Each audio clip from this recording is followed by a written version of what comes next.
Tony Hawk's Pro Skater.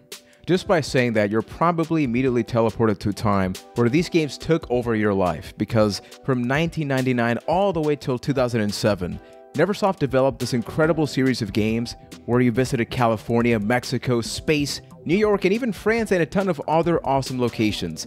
And even better than the game itself was the fact that you were accompanied by a near-perfect soundtrack that you're probably jamming in your head right now. As you're saying this, you're thinking to yourself, wait, which is the best Tony Hawk's Pro Skater game with the best soundtrack out there? So for this episode, we're going to be going back to the year 2000, the millennium, people, the computer year, as we review Tony Hawk's Pro Skater 2 on another exciting episode of A Cast of the Past, where we publish a brand new episode each and every Sunday.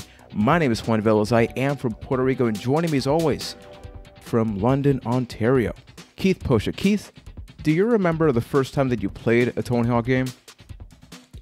Not the specific year, but it would have been around 99, 2000. It would have been Tony Hawk Pro Skater 1 on the N64. Good times. I really enjoyed listening to that 30-second loop of Superman.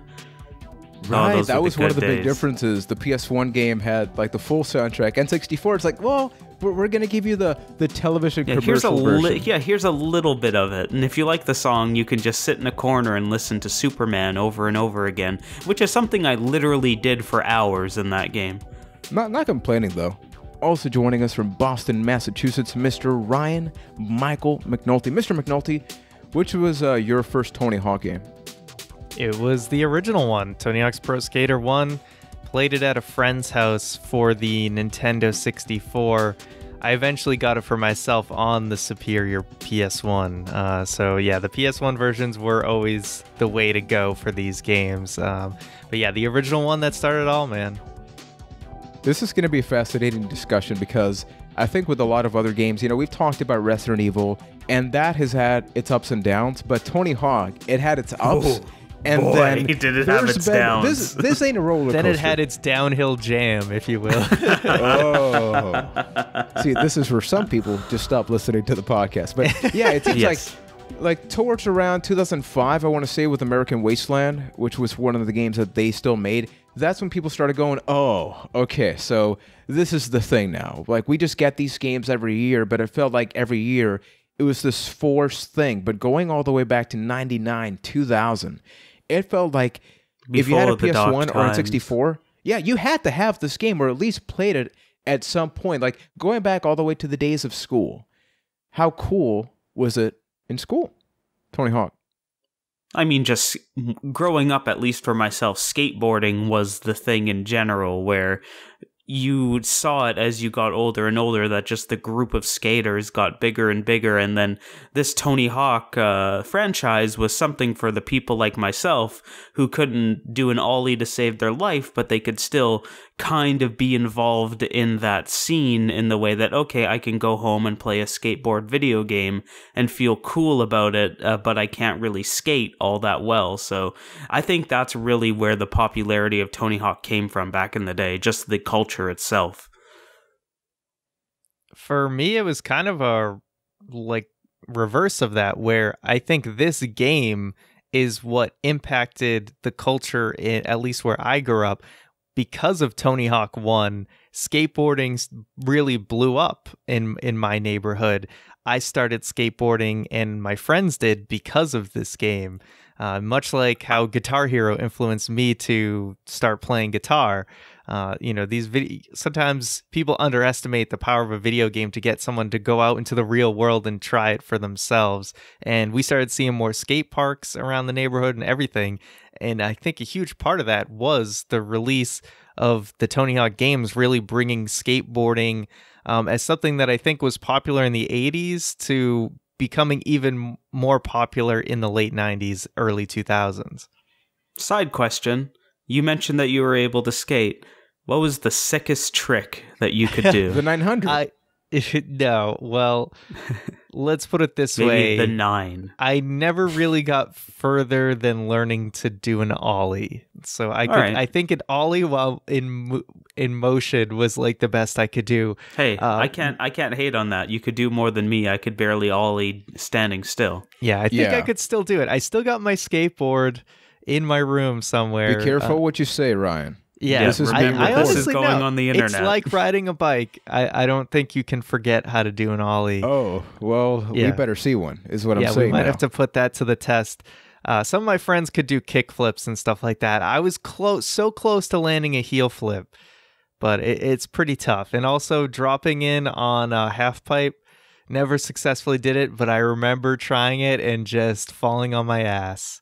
That just sounds frightening. Yeah, because the idea of actually stepping in. You gotta lean in, so you put like the side of your board at the edge.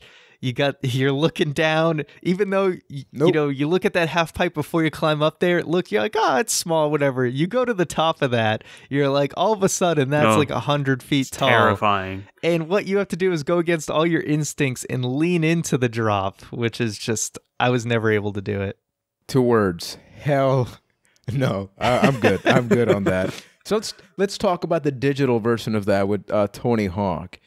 Any quick thoughts about the first one? Because I feel like whenever people talk about your favorite Tony Hawk game, depending on your age, that's going to shift. Usually it goes down to either 2, 4, or Thug 1, or some of the ones that I usually hear. But to talk about the second one, I feel like we need to dedicate at least 5 minutes to the original. How much fun did you guys have with that one back in the day? I back in the super day, enjoyed it. Yeah, super enjoyed it back in the day. I think it's really hard to go back to at this point just because of all the things that they included in later Tony Hawk games, like when they included manuals and reverts and all of those things. You can really feel it going back to that old one, but it was the concept that they really nailed just off the bat. I think that it's a great thing that they got away from the downhill levels in this game. I was never a big fan of those, especially that dam level in Tony Hawk 1. I hate it, but definitely a great starting point and still a great game. Yeah, it was all about kind of finding that right balance of it's skateboarding, but it's also arcadey in the way to make it fun and want to do combos, because even though you can do things like the 900, I think the majority of tricks and stuff were stuff that was so over the top you wouldn't typically see it if you actually went and watched like the X Games. But it's finding that balance of, hey, this is skateboarding, but it's also fun to play as a video game. Sometimes too much realism isn't as fun. Yeah, I think that's very similar to me. Talking about the first one and the second one is that I forgot, because for me, Tony Hawk's Underground is maybe my favorite one of all time. And I assumed that when I was going to go back to this one, it was going to be about just as over the top and quick. And I forgot just how fast the Thug games are in comparison to this one. Like, this and the first one seems so slow in comparison. And you forget, the little things like the reverb and the manuals and the being able to jump off of walls. Like, you assume that's always been in the Tony Hawk series, but then it's like, oh, wait, no, that was not a thing, because then it later became about how many things can you do in a combo, right? Like, how long can you do a combo? But I don't think the first 2 games in particular were like that. So talking about Tony Hawk's Pro Skater 2, beginning with Mr. McNulty, how much did you love this game back in the day, and having played it now, is it just as enjoyable? Back in the day, I did like this game a lot. I don't think it was my favorite one, and I was actually kind of surprised, with a lot of the videos on YouTube, kind of nostalgia looking back at the series, how many people consider 2 to be their favorite, because it never really was my favorite. I enjoyed it a lot and I played the heck out of it, but I think I enjoyed 3 and Tony Hawk's Underground more. And like you, Juan, I consider Tony Hawk's Underground to be my favorite of all time in the series. But back then, like I said, I enjoyed it a lot. I think they upgraded a lot of things to make it an overall better experience. Going back now, there's definitely a few of those quality of life things that you miss, but it's still overall, there's some great levels in there. What about you, I Keith? agree. Yeah, Tony Hawk 2 was I'm in the camp of it was my favorite Tony Hawk for a very long time. I would say that my list goes like Underground 1, Tony Hawk 2, and then the rest of them. You remember the high points of the game, and I think this game has a lot of them as far as levels go, but going back, you kind of see that not all these levels were home runs, and I think that was my biggest takeaway from this time around. But even just like spending hours in the skate editor, that's something that I would do constantly back in the day, and it made me re-fall in love with Tony Hawk 2, and most importantly, the soundtrack of Tony Hawk 2. Yeah, I think I'm in the same ballpark where this was never my favorite one, but I think if there's one word that defines the second one, is potential. Because I think with the first one, it's like you had these games like 2 Extreme, 3 Extreme, like we forget just how many Extreme games came out, right? So a lot of people probably saw the first one as, whatever, this is just another one of those. But then 2 came out, and then you think about the soundtrack and the gameplay and the fact that they improved it, in comparison to the first one.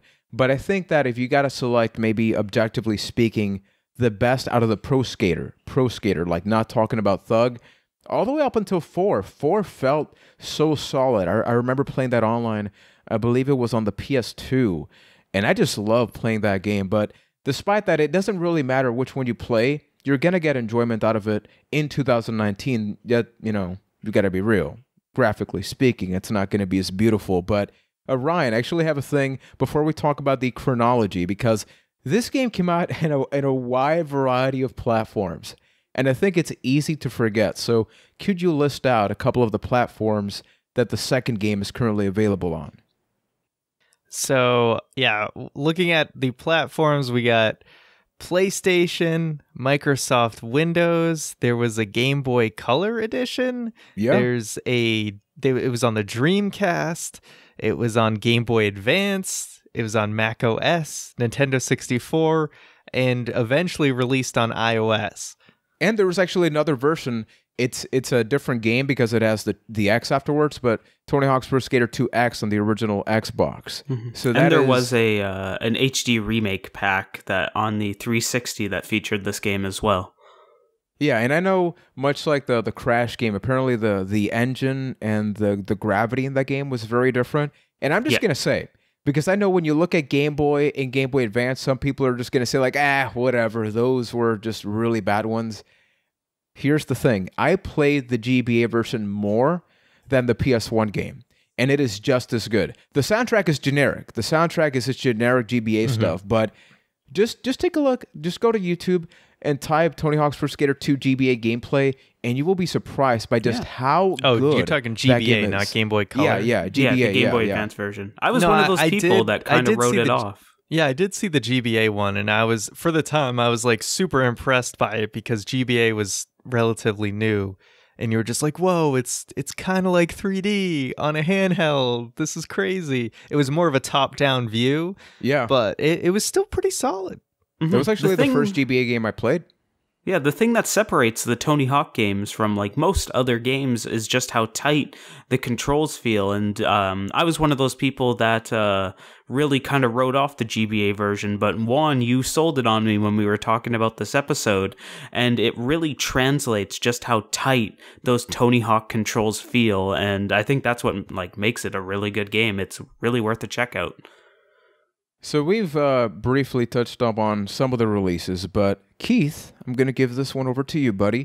Mm-hmm. Could you point out the chronology of the Neversoft developed Tony Hawk's Pro Skater games? Because remember, Neversoft are the people that made this. Now, after 2007, you guys know that a ton of Tony Hawk's Pro Skater games have come out since then. We got 5, which came out. That is apparently thing. Just an abomination. Yeah, it is not good. But it's not made by the same people. So what about these starting all the way in 1999, Mr. Poshak? Yeah, 1999, we got Tony Hawk 1. Then pretty much every year after that, we got a new game. 2000 was Tony Hawk 2. 2001 was Tony Hawk 3. And that was kind of the in-between one of generations where you had the PS2 version, you had the GameCube, the Xbox, but you also had a weird PS1 offshoot, like PS1 half version. Yeah, I had the half version. They changed, like, Canada was one of the last levels. Yeah. And then in the GameCube, like, PS2 version, Canada's like one of the early levels. So and just I ended up superior in every way. That Canada I owned level. the PS1 version, played the hell out of that. Then when I eventually got a GameCube, I rented Tony Hawk 3 for GameCube. That's how much I was into Tony Hawk. Was like I replayed it with the better experience where they had way more cool stuff going on. And the frame rate, man, the difference is real. Oh my god, it's crazy. And then, moving on to the rest of the Tony Hawk games in that generation. In 2002, we got Tony Hawk 4. 2003, that's when they switched over to Thug. You could finally get off the board. So Tony Hawk Underground 1 was 2003. 2004 was Thug 2. Then we moved into American Wasteland 2005, Downhill Jam in 2006, and then Proving Ground in 2007. And that was the last Neversoft developed Tony Hawk game. You can pretty much point exactly where things went wrong.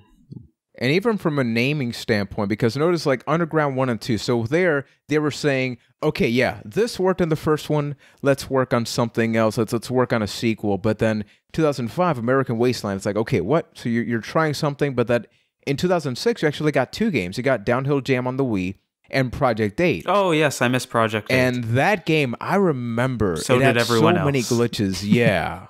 And then Proving Ground, and I guess the ground was so proven that Neversoft just had to back out of it. I think that you can like directly correlate the fall of Tony Hawk games with the rise of popularity in Jackass. Whereas these games became more like Jackass or tried to be more like it, that's when things started going bad. And it really was around Thug 2 when that happened. Yeah, and that was kind of the downhill. Much of Thug 2, but most people say it was not nearly as good as Thug 1. And that's it was a little too unfortunate. over the top. It's the only game that has a Boston level, but it wasn't that great, apparently. I didn't we play only enough got of it, though. Canada. Woo! Look out. Hey, you know what? Tony Hawk 3 is amazing. So it is. Be, it's be really proud good of game. that. That is true. That is true. I'll take that. So as an opening statement, we actually have a quote here from an IGN review. Mr. McNulty, could you read it? Yeah, so within that review, the quote was, "If I ever wind up stuck on a desert island with nothing but a PlayStation and a few select games, Tony Hawk's Pro Skater 2 is one game I would definitely own." And I think like this is the type of game, well, maybe not 2, Keith, maybe not 2, but I think that the genre and the type of game, considering soundtrack and the fact that there's free play, but there's a career mode, and like, remember that Thug 1 was the first one where it was like a straight up actual career mode with a story and dialogue. Like when we talk all the way up until 4, a career mode is pretty much, hey, collect skate, ollie the bum, do this and do that, find the secret tape. Like that was the idea of a career mode. So talking it's about ollie that, the magic bum. Sorry. it right. So I do apologize, my friend. But talking about that in a career mode, how much fun did you guys have with the 1 and 2? I honestly prefer this style of like Tony Hawk career mode opposed to the ones that we saw later in like Thug 1 and Thug 2 when it was more story cutscene based. Like, okay, here's a level, here's a playground, here are the challenges you need to do, tackle them as you see fit, and just do your best, learn it until you get them all. I really like that style because the most important thing in the Tony Hawk games is the environments that you're in. They make or break the games, and just giving you the freedom to just explore these places within those 2-minute time frames, I love, and it's, as far as I'm concerned, the best part of that game. Yeah, I mean, I enjoy the goal-oriented kind of 2-minute time trial format. I also love the Thug 1 format. It really just kind of depends on what mood you're in. If you're in for more of a story-based game, or if you're in for just, hey, I want to just skate, do tricks, accomplish these goals under the time limit. So I think both formats are great, and it just really depends on whichever style you prefer playing at that given time. There is nothing that feels better than just like you hit 3 challenges at the same time. Like, say you get skate, you hit the high score, you hit the great score, you hit the pro score, just all in one run. There is nothing in video games that feels better than that. I think that's the most fun thing about it. I was going to say, it's pretty awesome to watch, the people that, there's obviously speed runs of this games where people can hit every single goal within the 2-minute trial. It's insane. And you're just like, damn, that's awesome. But that's really cool, just kind of figuring out what is the optimal path to achieve that. And I think it's smart that they limit you to about 2 minutes, because if it was like 5, then you have so much time that you don't feel the pressure, right? Yet I think that when you do career mode, it's like, okay, well, I already collected skate, and it's smart that you don't have to do all of them, right? You can choose to do the pro or the 6 score. And then each level, even though they always have the same tropes of like skate, you beat the score, they always have a little bit something special that is unique to that level. And it always makes you figure out, what is it? Because it's not like maybe modern games that they give you an arrow and they say, well, this is exactly where you need to go. It's like, Ollie, the magic bum. What? That's better. Yeah, thank you. See, I learned from my mistakes, man. But I forgot like what that was. Like back in the day, I would how always could you just forget be like, that one? No, back in the day, not now. Well, I was going to say, if anything, that is the most memorable goal in all of Tony Hawk 2, is Ollie's magic bum. Remember, in my case, like, English at that point, we're talking all the way back in 2000, was not my thing. So I didn't know what a bum was or what an Ollie was. So it's like, yeah, you didn't. I don't know what the hell I got to do. So my progression back then was very poor. So being able to finally see levels that I had never seen before was kind of nice. I will say, some of those goal names were not very helpful, right? No, they weren't. Particularly Venice, actually. It's like, okay, tail slide the Venice ledge. Well, there's like 60 ledges in this damn place. Which one is the Venice ledge? And ultimately, I had to look it up. There was a few of these that you just gotta look up, or you can just spend each 2 minutes like banging your head against a wall trying to find wherever the hell it is. Yeah, so I guess for the conversation, let's list out some of the stages. So obviously, the first one, and I think this is the most important thing about the game, and you guys mentioned the differences with the PS1 game and the later one with Tony Hawk's Pro Skater 3, but that first stage really helps it sets the tone. Like, what is this game? And the fact that with the first one, it's in the hangar, you get the helicopter, you get the chopper, and then you can grind that, and that causes him to fly off, and then you do this, and it breaks the wall down. I think it lets you know, hey, there's a lot of exploration in a game like this. And I don't think when you first look at it, it's that obvious. The first one is hangar, then we get school 2, then, the Marseille? How do you say that? You're asking the wrong people. France. Yep. I believe that is in France. So we'll say that. Then we go to New York City. We'll just call it France. Yeah. Then we go to New York City, which I hated that stage. I thought it was kind of boring, honestly. Then Venice, then Philadelphia. Then we head over to Mexico, and then you get some unlockable stuff in Hawaii, and hell, you go to outer space. So my question to you right now, and this is the big one, favorite stage? That's a tough one.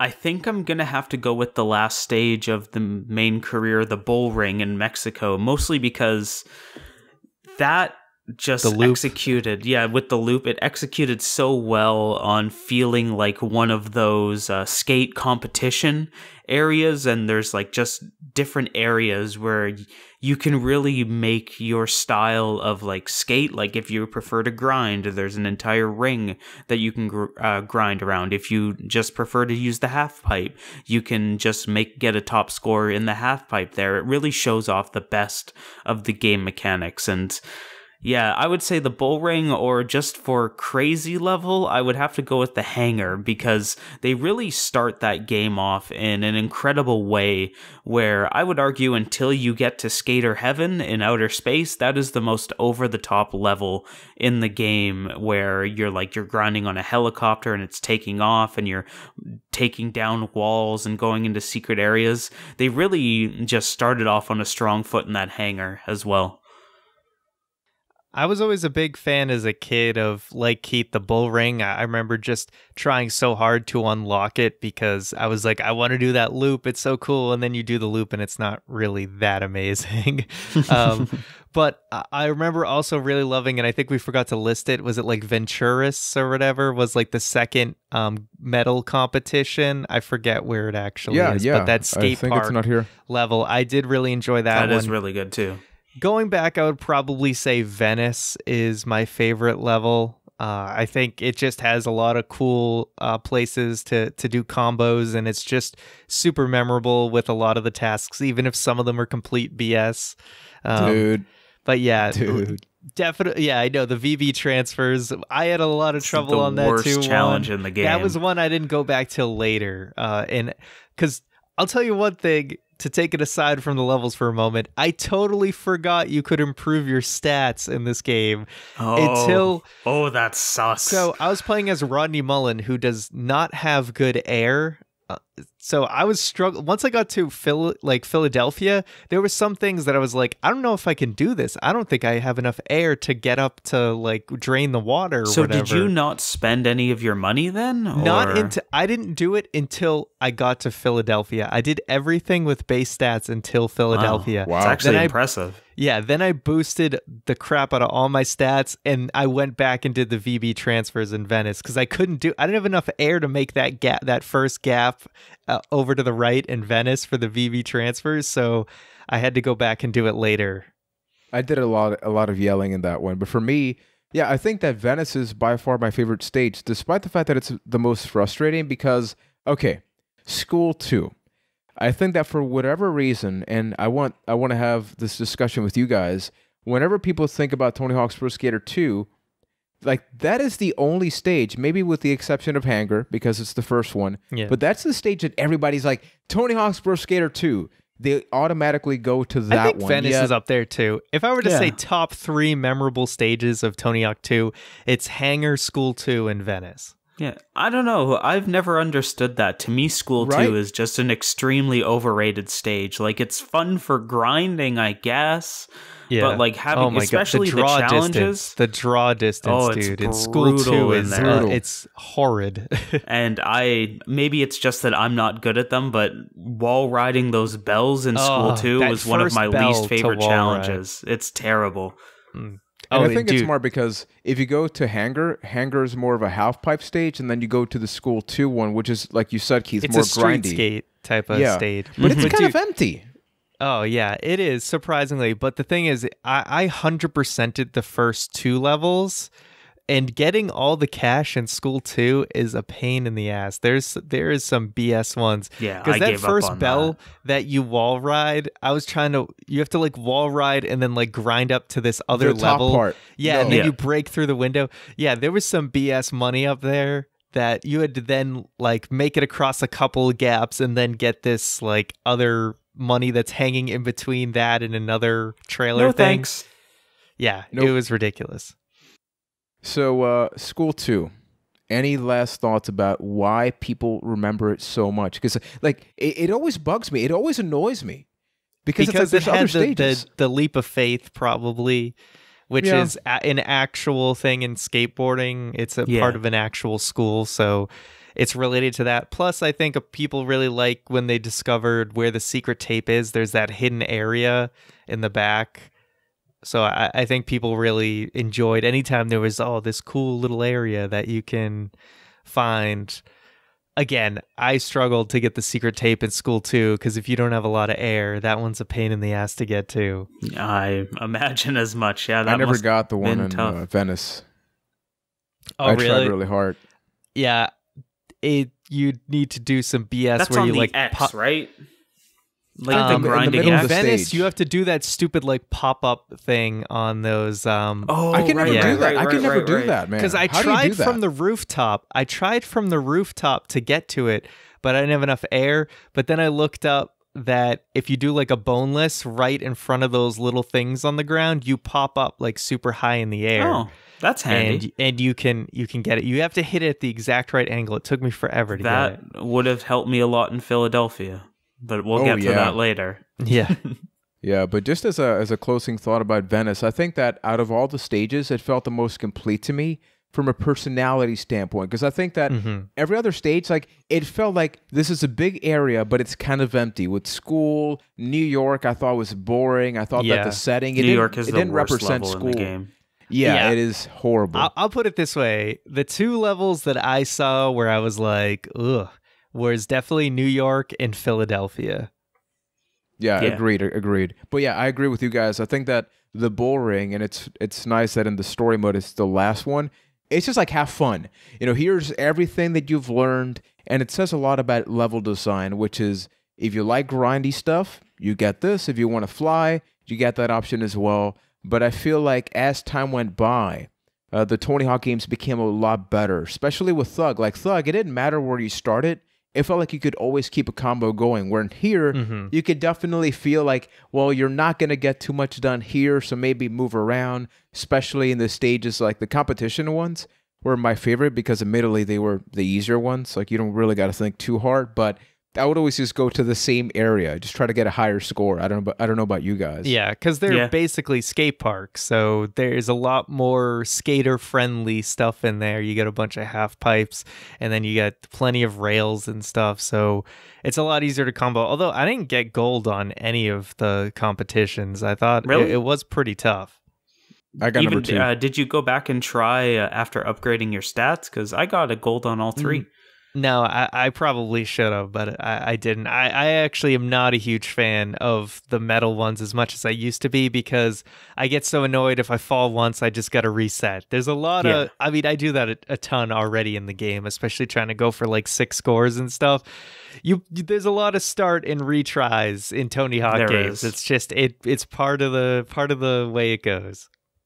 I remember with the first Skate game, which I guess maybe at the end, if we want to, we can talk about that. But when the demo came out for that, the first thing people said is there a reset button or like how many times can I restart it? Because I think that's the thing. This game makes you a perfectionist because I was the same. If I want to get to the 100,000 score and I see that I got a minute left and I'm 40,000, I don't wait for time to run out.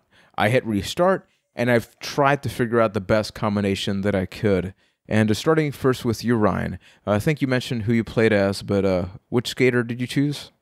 That was Rodney Mullen, who was definitely one of my favorites, playing through some of the earlier games as well. Basically, just you look at his skate video that you get at, once you 100%, which I didn't do, but I totally used the cheat so I could watch them all. And I'm pretty sure as a kid, I never 100%ed any character either. I don't think, no, you don't need to 100% it. You just need the 3 gold medals to unlock their video. Oh, really? Okay, that's what it was. I still don't think I ever got that. I'm pretty sure as a kid, I just cheated my ass off too. But either way, Rodney Mullen's video by far to me is the most impressive. And he's like one of the big innovators of skateboarding. I'm pretty sure he invented the ollie, but I'll correct myself in editing if I was wrong on that, at least on the video version. But yeah, the fact that he does stuff like it's like a Casper manual or something where he basically flips the board upside down and he's like grinding on like the bottom part of the board, and he just does all these crazy things that you didn't think were possible in skateboarding. It's just insane. So he was one of my favorites, and he's got a special, one of his specials is a manual, like that Casper manual or whatever. That's how you get those points, baby. Yeah, it's pretty sweet. Not most characters don't have a special as like a manual, so it's pretty sweet. What about you, Keith? Yeah, I played as old Bobby B, Bob Burnquist, mostly because I liked his hat. But for me, I always like the first thing I do when I play the Tony Hawk games is I don't spend my money on stats. I spend the money on the specials that I like to use. So I honestly at this point can't tell you what specials Bob starts with, because I'll He immediately had the switch it to one-footed like Smith You have grind. everything. I know he Yeah. had that. yeah, you have that, and that's true. I kept that one, but like I'll immediately switch it to like the dark side, or the dark slide is my favorite grind, so I immediately bought that. I gave him the 900 and then maxed out my air after that. I'm very min-maxy and like to alter the skaters to the way I enjoy it. So really it's nothing more than an avatar to me. Like I'll pick the character I like or the deck I like, and that's where it kind of ends. See, my answer is nowhere near as fun because it's Tony Hawk's Pro Skater, so I played as Tony Hawk because he is a pro skater. Because he's a pro skater. Yeah. Exactly. I didn't know because I didn't know about the skate movement. It wasn't up until I started watching Jackass and stuff like that years later where you saw some of the people be involved in the games. It's like, hey, I recognize that name. So I guess I'll also play as that character. And I think it is time, my friends, because anybody that is listening or watching this episode and you play these games, like the gameplay, that's cool. That's like a nice side thing to the meat and potatoes of the Tony Hawk game, which is the soundtrack. And I feel so like good. To this day, many of us possibly listen to a lot of the music that we do now thanks to the result of games like the WWE games, Tony Hawk games, a lot of the extreme sports games. So, Mr. McNulty, could you list out the beautiful and perhaps objectively the best soundtrack in a Tony Hawk game? All right. Wow. We got a lot to list here. So we got most famously Rage Against the Machine, Guerrilla Radio, which was also the intro song. You got Bad Religion, You, Anthrax and Public Enemy and Bring the Noise, also used in a few other games like Day of Reckoning for WWE. You got Power Man 5000. WWE also used this one, When Worlds Collide. Naughty by Nature, Pin the Tail on the Donkey. Papa Roach, Blood Brothers.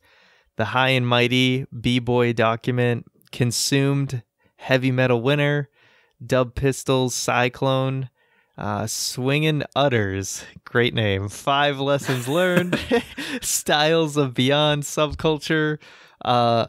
Meloncoin, No Cigar. Alley Life featuring Black Planet, Out with the Old.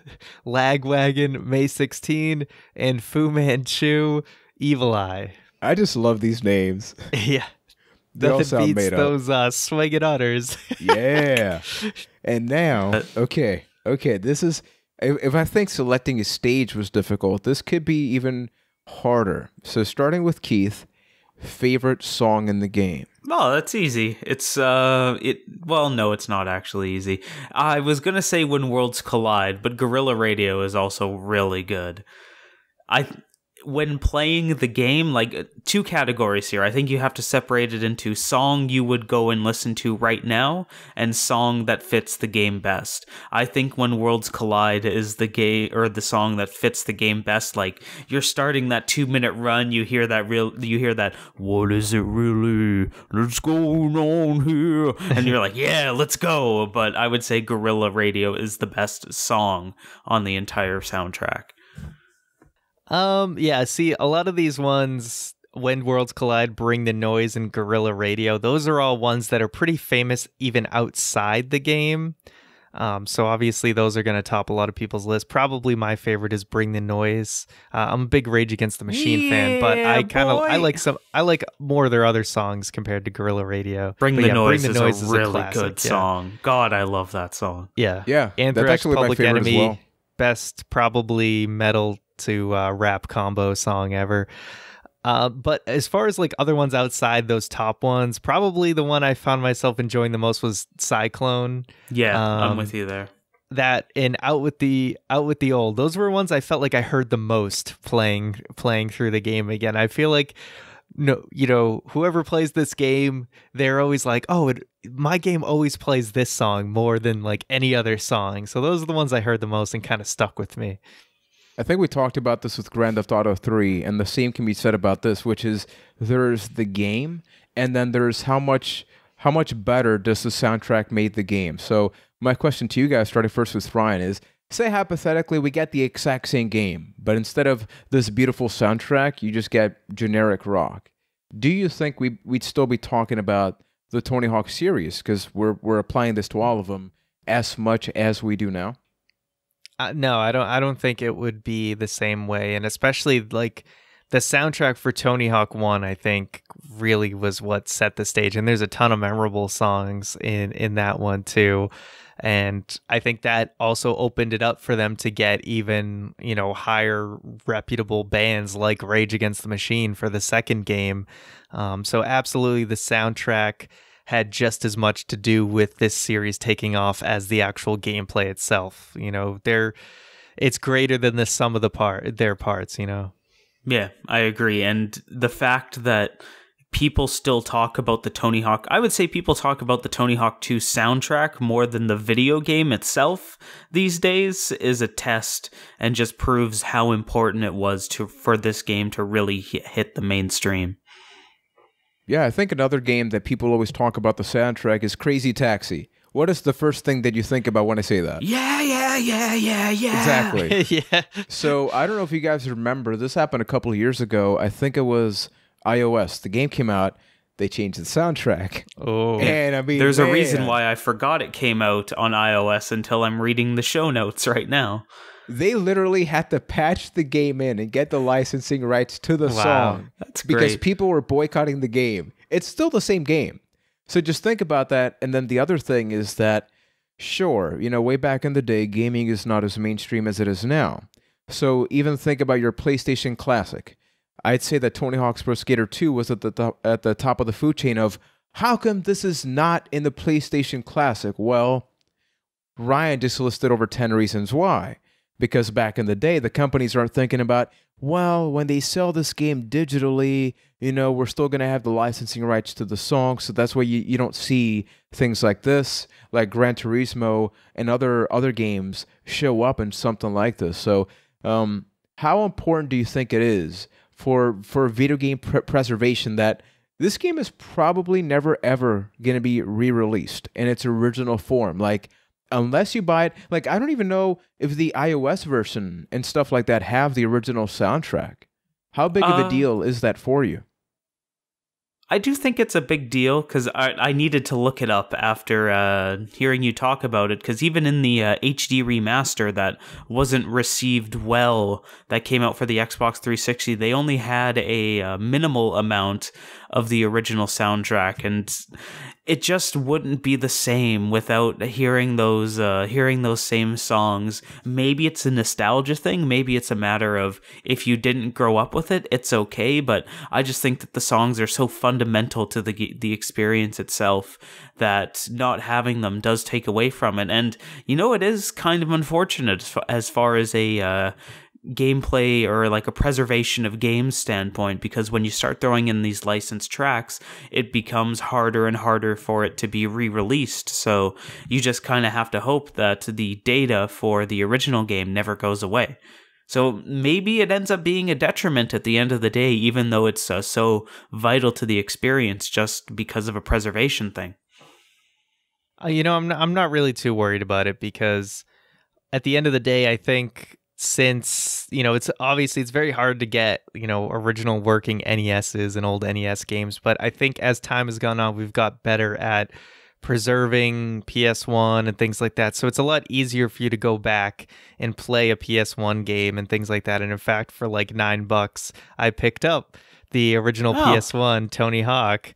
And because I have my PS3, the old 60 gig one, the old 60 gig. I'm amazed that thing is still going. Chugging along, and it can play PS2 and PS1 games. So I'm able to play it, and it's pretty awesome. So I think it's not as hard for you to find the N64 or the PlayStation version for a reasonable amount of money compared to what it used to be. People know that there's that nostalgia, so a lot of people hang on to their games now. I really don't want to throw out any more video games anymore, because I've regretted trading in so many games to GameStop that I know there may be a time, you don't know it yet, but there may be a time when you want to go back and play a game, and it's happened so many times that I know now, just hang on to your games because it's worth it. And there's always somebody out there that also hung on to it in case you didn't, so there's probably a way to get it.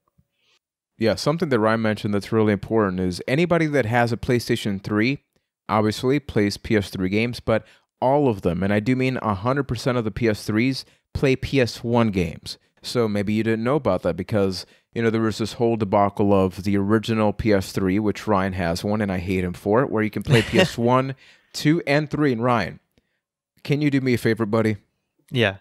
In the next week, on our Twitter, Cast of the Past, publish a video because people need to hear your goddamn PlayStation 3, It's not man. that bad. Because Really? I literally take a vacuum and put it up the hose to vacuum the dust out of it. But That's amazing. at one point, it did get so loud and had shut off for overheating. But if you vacuum the dust out, it's been working good. How is that thing still alive? Dude, That thing is a do you know? trooper. It's a Is it it's a over damn 10 trooper. years old at this point? It would have I to think be so. What because was it's it, a like first gen. 2006? Yeah. Yeah. Oh yeah, it's over 10 years old. Keith, can you do me a favor? Go to eBay and check how much a fat PS3 goes for. Because 60 gig. Yeah. 60 gig. Yeah, All right, 60 on gig. it. Yeah, so while we do that, Ryan, talk to me about perhaps your favorite thing in 2019. I think that whenever we talk about PS1 games, and I think we mentioned this a few episodes ago, like this is the generation where you're afraid of going back, right? Because it's the transition to 3D. But going back to a game like this, I'd say there's more good than bad about it. So what was your favorite thing about it? So going back, I would say my favorite thing was just being able to just play and do combos Tony Hawk style. That's just fun. Figuring out the route. I know Philadelphia aesthetically I thought was pretty gross looking, but I remember trying to In the game or real life? In the game. I've actually not I been love to Philadelphia, by the way. Yeah, I've not been. I'm talking specifically the game. I haven't been to Philadelphia, so I can't comment. But in the game, I thought aesthetically the level looked bad, but it is a good place to do combos. There's a lot of great ledges and things like that. So I think just being able to you kind of like map out your route for how you're going to get the 6 score and just retrying until you get it exactly the way you want it and just getting these amazing combos. I think that is like the essence of Tony Hawk, because when you're trying to get Skate and some of these other things, it's not as fun because you're not focusing at all on doing the tricks and the sweet combos. You're literally just skating around and having to like stop your board and like move in either direction and like desperately braking and braking to not fall off something that you're trying to get to or whatever. I disagree with that. Just specifically with the skate letters, like the way that they lay them out, it's all in a perfect They usually line. do fall in a line, but some of the other things are a little more kind of all over the place. Yeah. And I'm not always going to combo in a great way to be able to get the letters perfectly, so sometimes you kind of fall off I'm track. gonna say that's on you. Oh, yeah, Oh, it is snap. on me. Oh, But I'm just snap. saying I like just doing the straight combos more than anything else. Keith, any word on the price of that fat PS3? Yes. According on eBay right now, they're going for around $352 for a refurbished one. Or if you want to pick up a brand new in-box launch PS3, I'm going to let you guys guess. How much do you think that's I'm going going to for guess right now? $4,000. All right. I'm gonna say like 2,500. $8,000 for an in-box launch PS3. Ryan, Yeah. do this, and I'm not anybody listening and watching. I will completely deny this. Ryan, get like the best quality box that you can find. Vacuum the hell out of that PS3. You sell that, and you buy some of the refurbished ones and send them to us. I don't know. I think Juan's ears perked up a little bit when he heard $352. Like he's thinking about getting one. Man, You know, have no honestly, idea how hard it's- it's meant to play PS2. Yeah, it's the best way to play PS2 games. Yeah, like I have 4 PlayStation 2s, including a slim one. 3 of them have gone bad on me. I don't know what I do with them, but it just happens, man. So Keith, now that you've given this information about this fat man, I really want one now. Tell me your favorite thing about Tony Hawk's Pro Skater 2. My favorite thing about Tony Hawk's Pro Skater 2, it has to be the level design and just how much life that the levels bring to the game. Like I said earlier, when the levels feel great and you're getting those lines, you're getting those combos, that's what makes Tony Hawk 2 so memorable. And when they hit, and you really do feel it when they don't, because New York is by far the worst level in the game. I'm not a big fan of France really either, and when the challenges get hard at the end of the game, that's when I started feeling the slog of it, especially in Philadelphia. Like, I almost quit playing this game in Philadelphia, but just the way that the game just has so much life to it. Even back in the, like, with the limitations of the PS1, how there was cars driving around and you'd have to watch out for them in some of the levels. There was the bull, life the pooping bull. Yeah, the pooping bull, which I didn't realize until later on that if you go through the poop, you lose points. Screwed me over, and it was a bad time. But just all of the life that they squeeze into every single one of those levels is easily the best thing and my favorite thing about the game.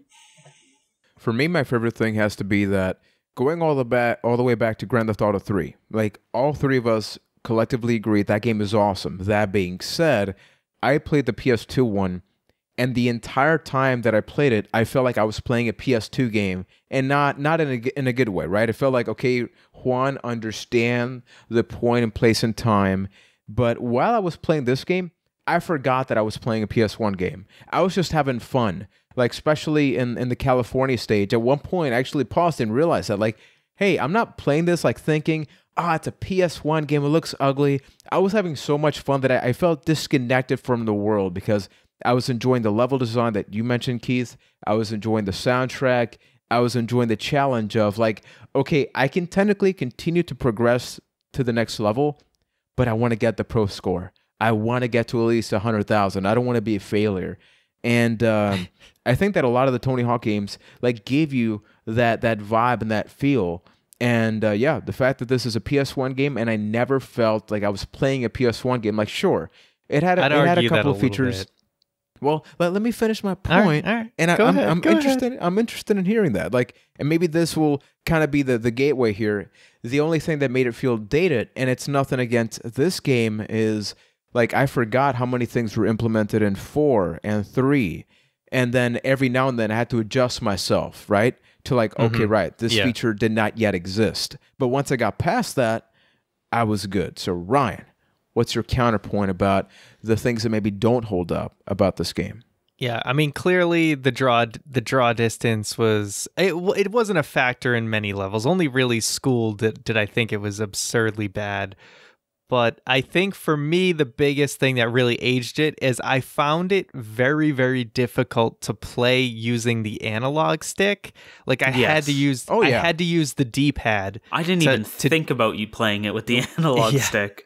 Yeah, the fact that I had to use the D-pad to make sure I was getting the right combos was really the most annoying part of the game, and it took me a while to adjust to that. My thumb kept wanting to go to that analog stick, and I had to really fight that. But for the most part, yeah, compared to GTA 3, this game has aged a lot better. I agree with you there. Just kind of a funny side note is I remember as a kid watching those videos, the skate videos at the end, and thinking like, oh man, this is awesome. They got like real life footage. And now going back and watching those, I'm like, holy pixelated video, man. Like, holy crap. I didn't really, quality at the got good. Yeah, at the time, it looked so beautiful. Now it's just like so blocky and terrible. Yeah, and you forget, like, we used to play this in CRTs, and it is worth pointing out that you guys talk about the draw distance. The three of us, just to reconfirm, we played the PS1 version, but I know that the Dreamcast version is considered to be like the definitive one, and the Xbox one is pretty good as well. And I believe the N64 game looks muddier, but has better draw distance. So it's interesting, right? Like a lot of people, they never, at least in the first one, they didn't. The N64 ones didn't have real footage, right? I don't believe so. I mean, look at No Mercy on the N64. I highly doubt that ever happened. That was like a PS1 thing. Even going to like a wrestling game like WCW Thunder, N64, it didn't have any footage because, I mean, it was like a 20 megabyte game on the N64. Like, think about that for everybody watching and listening that maybe you don't do a lot of emulation. If there's one thing that's fascinating about the emulation scene is that you learn about the behind the scenes stuff, right? Like a PlayStation 1 disc fit around 700 megabytes of data, whereas an N64 cartridge, like the highest ones that I've seen are like 32 megabytes. So just think about the fact that some games... And you needed to buy an expansion pack for that, because just so you had the right amount of memory. Yeah. So just think about this, and this is fascinating. There's a lot of videos on YouTube, that compare PlayStation 1 to N64 version of games.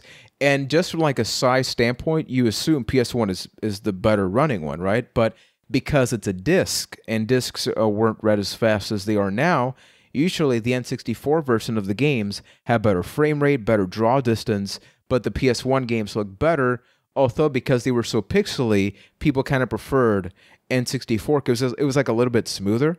Yeah. So it's always interesting to see that. But usually N64 would have less content sometimes. They would have to cut things out. Yeah, I mean, if you want to... Or let me try that again. Earlier, we talked about how beneficial the soundtrack is to that game. Compare the N64 version to the PlayStation 1 version, where you only have a very small sample of each song, and how repetitive and repetitious it gets, and how like grating that basically gets. Like that's the biggest difference between the two versions, why people would say that the PS1 version is superior. So what would you guys say definitely does not hold up in 2019 with this game? Is it the graphics? Is it Ryan talked about maybe the limiting factor, the movement isn't as fluid? Well, to continue the point that I just made, that was the part of the game that really got to me the most, that I couldn't stand, and I'm assuming it's because of the limitations of what the PS1 could do, but the fact that when you're going through the career mode, and every time you retry, you start a new song over from the beginning, and it doesn't continue what you're currently listening to, by the end of that game, that drove me crazy. When I was going through, it was Philly, the part that really killed me, when I was trying to get that perfect line to get skate, because I had a problem with like going up that lip and getting the K. I would have to retry over and over and over again. Getting the K was so freaking on the awning. Ugh. Yeah, so I probably heard the first 20 seconds of every song in that game at least 10 times, and then going from that to trying to grind that giant rail to turn off the fountain, and making sure I had enough speed, and then stopping halfway and then retrying so I could try and get more speed. A crazy amount of air you can pop up there from the ledge right in front of it. I didn't know that. But you need a lot of air. I had to like max out my stats to be able to get up there. So as much as I love the soundtrack, it kind of got to me because of the limitations of the gameplay by the end of the game. Yeah, I'd agree. I'd agree. I'd say the thing that held up the least for me is in the same vein, the whole restarting song thing, because this game is like about developing perfectionism. And when you go back to something like Final Fantasy games on the PlayStation 1, you had the song in the overworld, you would go to a battle, but then once you came back to the overworld, the song picked up right from where it left off. Now, I don't know if you guys know about this, and it's fascinating because it's contextual piece for everybody listening and watching. Like right now on the Switch, we have Final Fantasy 9 and 7 is going to be coming out. And the complaint that you have about Tony Hawk's Pro Skater 2 is the one that everybody has about that emulated version. Because think about that you mentioned, Keith. Every time that you finish a battle in Final Fantasy 9 right now on the Switch, the song in the world restarts. Oh, that sounds like hell. So imagine you always listen to like the first 20 to 30 seconds of that song over. Oh, I was going to buy that version, but no thanks. Thank you for saving me 14 bucks. I was on the same boat. I was on the same boat. And it lets you know, like, for somebody that maybe grew up in, I don't know, like the Atari era, I don't want to call you guys old, but this may sound like a first world problem. I only get to listen to the first 30 seconds of a song, but that's a big portion of the game. So having that be removed or restarted over and over, it breaks that immersion. And the thing that I quickly wanted to ask you guys is, what do you think about the unlockables? I mean, Neversoft also made the Spider-Man game. So people like Spider-Man, and Keith, your favorite character is Officer? Officer Dick, baby. Yeah. These games were notorious for unlockables and cheats and stuff like that. How important is that in the Tony Hawk series for you guys? Oh, they just add a whole new dynamic to the game of fun, because once you get good at the game and you kind of start going through everybody's career mode and it starts feeling repetitive, that's when they start throwing these amazing unlocks at you, like Officer Dick, what a great character. And then once you get Spider-Man unlocked, and in the later Tony Hawk games, they always had that crazy unlock, like there was Darth Maul and Wolverine at another point. Boba was Fett. The one? Yeah. I think so. Then sounds like it. Yeah, and then that's when they have these over-the-top special moves as well. Like, it adds a whole different style to the game as you get better and better, and then you get the crazy levels that go along with it. Like, we didn't really talk about it because it's not much part of the career mode, but the best level in the game is probably Skater Heaven, just from how vast and crazy and unique that everything in that level is. And then when you start throwing in like low gravity mode and stuff like that, things get crazy on Skater Heaven. I love the unlocks in the game. They just add so much life to it. Yeah, I agree. Spider-Man was really sweet. The fact that he has his own skate video at the end, which is pretty funny. Even Officer Dick has his own video. So there's so much to unlock, and yeah, like Keith said, you get Skater Heaven, which is just super sweet. They throw in all the bells and whistles. You get this like perfect circular tunnel thing, which I couldn't figure out how to do the full loop. I think you need like a ridiculous amount of speed to be able to do it. Yeah. But that was super sweet. And then then they had that weird, like you said, Hawaii half pipe level where you at the end try and make that leap to the finish line. So there was nothing. This game was not short on unlockables for sure, and each one is pretty tough to do, because I think to get Skater's Heaven, I think you had to 100% every single character or something like that. So it's pretty ridiculous, and it was pretty demanding. So luckily they got the unlock everything cheat, which is what I did this time around, and what I did as a kid, because guess what? I ain't doing that. I ain't unlocking that's everything. Part of it. Same thing with GTA. And nowadays, DLC has unfortunately sort of taken over what used to be cheats. So now, as we start to wind down, this is going to be a very hard question to answer. Maybe an easy one, but something that none of us ideally would have liked to have gone through. When did you guys think you started to fall off the Tony Hawk's Pro Skater bandwagon in any of the iterations? We talked about the fact that Neversoft last developed the game in 2007. Which was the first game that you played and went, ugh, like something's not clicking here. And if this keeps happening, it's going to be a good game for everybody.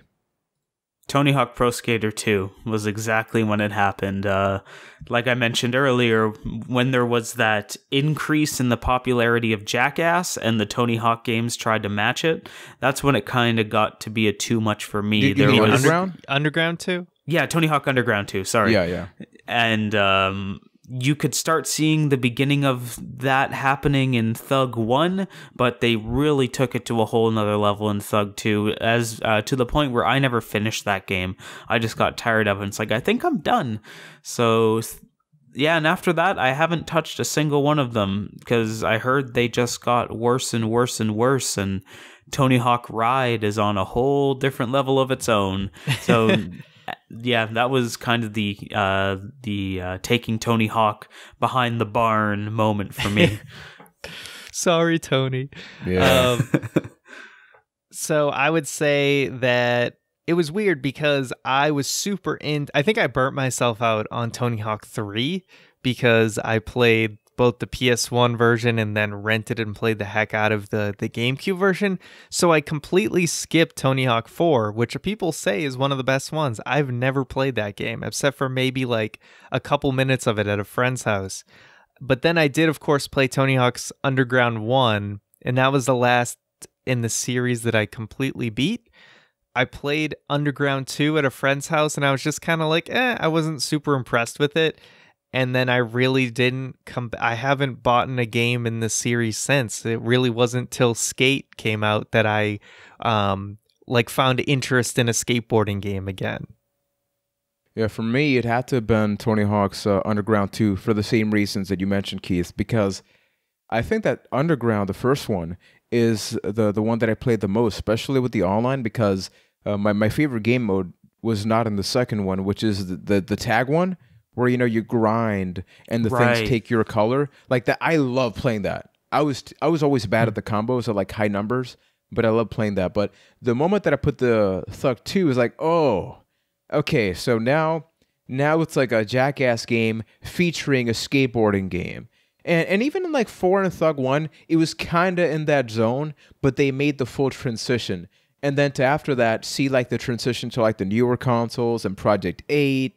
And it just seems like they could never really get their feet wet with like proper video game development. Like, let's be real. These games were never pretty to look at. Graphically speaking, they always seemed inferior to other games coming out around that time. So especially when they switched to like 360, you could tell like Neversoft, maybe it's time you take a break because it feels like you're working on this so much. We're big wrestling fans, and it was the same thing in the WWE games, which is like, take a year off. And they never did. They never did. And I guess like it doesn't matter how creative you are, ideas eventually run out, and it definitely felt like with eventually American running Wasteland, into the ground, much Yep. like Guitar Hero and other yearly franchises. Unfortunately. So that is the negative thing. What would you say is the legacy that Tony Hawk's Pro Skater 2 left for everybody? Is it the memorable soundtrack? Is it laying the better and improved foundation for future iterations? Is it the interest for skating as a whole or skating games? Starting with Ryan, what is that for you? I would say that the legacy of Tony Hawk's Pro Skater 2 is really setting the stage for what an extreme sport video game should be and how to make it fun, with the soundtrack, with the super fun gameplay. I mean, it really set the stage. There's a Matt Hoffman BMX demo in this game because we got other extreme sport video games because of this. And it did help really set the stage for what eventually became an awesome skateboarding game later down the line in Skate. And I think people are still waiting for a new version of that game. So it really did set the stage for not only the extreme sport scene for video games, but bringing extreme sports back to the forefront for a lot of kids growing up and taking interest in skateboarding in that time. So it not only encouraged them to enjoy the game, but also to go outside and try it yourself. I agree. I think Tony Hawk's legacy is just this perfect encapsulation of the skate culture of the late 90s, how you can, even though they're terrible to look at now, you can watch those old videos that the game has and just see what skater culture was back then, how it was extreme, quote unquote, but didn't take itself too seriously, where it liked to joke around, especially in those like Officer Dick and those Neversoft bail videos. You can just see what everything about the culture, the music that the soundtrack has. It really encapsulates what skater music was back in the 90s. You have the levels like Venice that really encapsulates that feel of being a skater and the type of areas that people would turn into skate parks in the late 90s. Just everything that Tony Hawk 2 does is just this perfect timepiece of skateboard culture from the late 90s. And if you want to remember, remind yourself, learn about it, you have to look no further than Tony Hawk 2.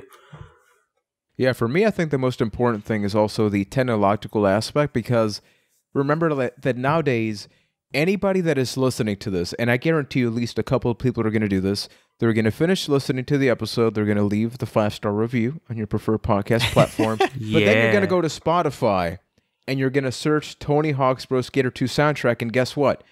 There's not an official one, but somebody built it. Back in the day, you had these things called mixed tapes. I don't know if you guys have heard about that.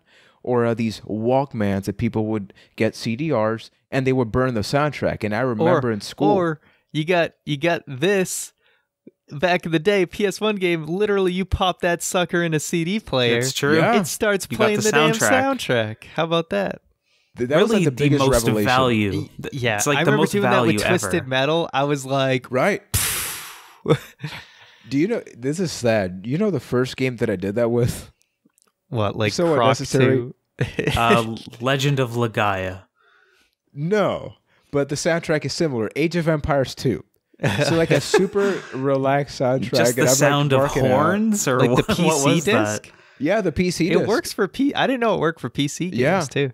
For some of the games that had MP3 tracks or WMA, depending on your CD player on your car. CD players, for those listening, is the thing that you would put discs in. It's so sad that we're making fun of this, but we're getting to that point, I mean, guys. there's Blu-ray. People know, right? Yeah, but I just love that. Just figuring out, I love this about this game. How can I extract that to listen to it in the car?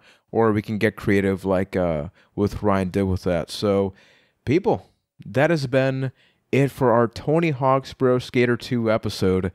How do you guys feel, beginning with Keith, after having had this productive conversation? Do you feel happy we finally got a chance to talk about this classic game? I do, and I just really enjoyed going back and reliving such a important game to my childhood, and yeah, it makes me excited for covering Tony Hawk games in the future. Yeah, this one, when we decided that we were going to do it, this was the one I was least intimidated by, because I was like, you know what, it's Tony Hawk. I know I can get through this game, although it definitely took a little bit longer to get through than I was expecting, and it was a little bit more frustrating than I was expecting. Still, though, I knew it was a game I could go back to, and I knew it was going to be a good time. So I was pretty happy to go back and play it. Yeah, same here. And I guess it's also worth pointing out, I don't know if you guys know this, but there's a new Tony Hawk game out that's out for, I think it's iOS. Yes. And yeah, Giant Bomb. Everybody go to YouTube if you want to know about this. Just look up Giant Bomb, Tony Hawk, iOS Quick Look or something like that. It's going to show up. I saw it. It's trying. It is trying to be this. That is the best thing that you can say about that game. It's doing its best. You get the solid bronze medal for attempting to recreate magic, but wouldn't even give it that. Yeah, no, not that. But for everybody watching and listening, we talked about a game that came out in the year 2000. Which other game from this year do you guys think we should cover, or a movie that would be fascinating to compare things like this? Definitely let us know. Don't be afraid to send an email, acastofthepast@gmail.com. Also, we have a Discord channel. We recently had a bit of a makeover. We've streamlined it. We realized it kind of sucked the way it was laid out. It was very complicated. Yeah, it did. We had a WrestleMania thing talking about Raw. We had the Resident Evil 2 thing talking about the remake, and then other things. It didn't make any sense. So Keith, you cleared that up, man. Yep. Good job. I took the axe. I chopped everything away, chopped off a few heads. Now it's all pretty. My kill room's turned into a beautiful love room.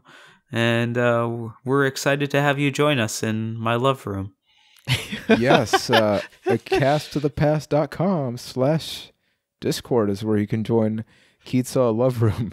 This is where also we can just shoot the breeze about random topics here. And yeah, don't be afraid to leave a review. But before we close things off, we always like to let you guys know some of the upcoming episodes. So, Mr. McNulty, what are some of them? All right, well, coming up next, we had our first free-form episode. We're dubbing these Off the Rails, where it's literally no agenda, no format.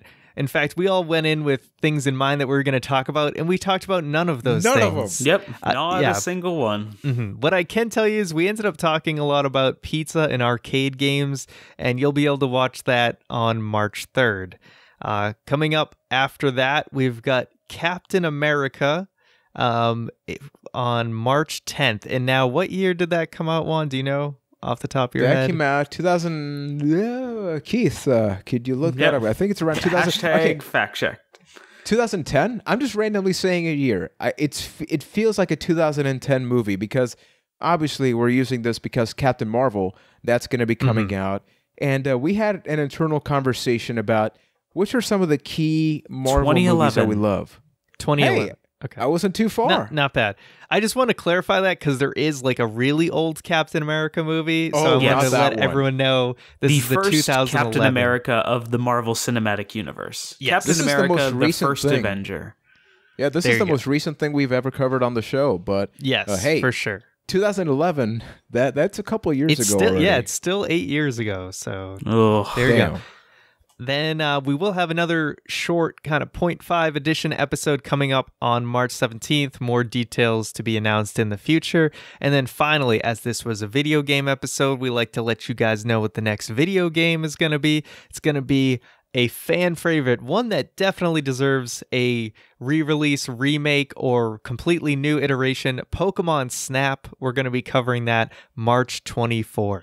Yeah, so take out those cameras, find those Pikachus, and take some pictures. Give them the old snap at that Pikachu. Throw an apple and take a picture. Yeah, pelt it in the head. Sad. Yes. Think about how many kids play Pokemon Go and have no idea what Pokemon Snap is and how much better it is. It would be so perfect. It's so perfect for today's generation. It's perfect for the Switch. Like, it's perfect for everything. So hopefully we will be able to talk about that one, the remake. It's going to happen. This podcast will live. It will live. This podcast will cease to exist when the Pokemon Snap HD remaster comes out. I feel like it's the second most. It's like the second most demanded remake or second edition compared to Simpsons Hit and Run. Every week on Reddit, somebody has to mention Simpsons Hit and Run. Really? Yeah, seriously. Every single week, I see that. Is Hit and Run? I never played much of it, to be honest. Is Hit and Run the Crazy Taxi GTA clone? Man. No, it's like Grand Hit and Theft Run Auto. was the GTA clone. Oh no, I never played that one. Okay.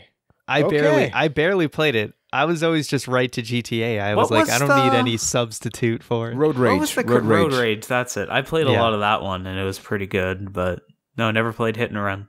And I think we need to add that at some point during the year so we can cover it on another exciting episode of A Cast to the Past. Guys, I think that was by far. That was smooth. That was smooth like I was butter. waiting for the second you said it. Yeah, that's always say like another exciting episode. That's like my way of letting you guys know, hey, warm up the vocals. It's going to be happening. And then we unleash it to the world. Take care, everybody.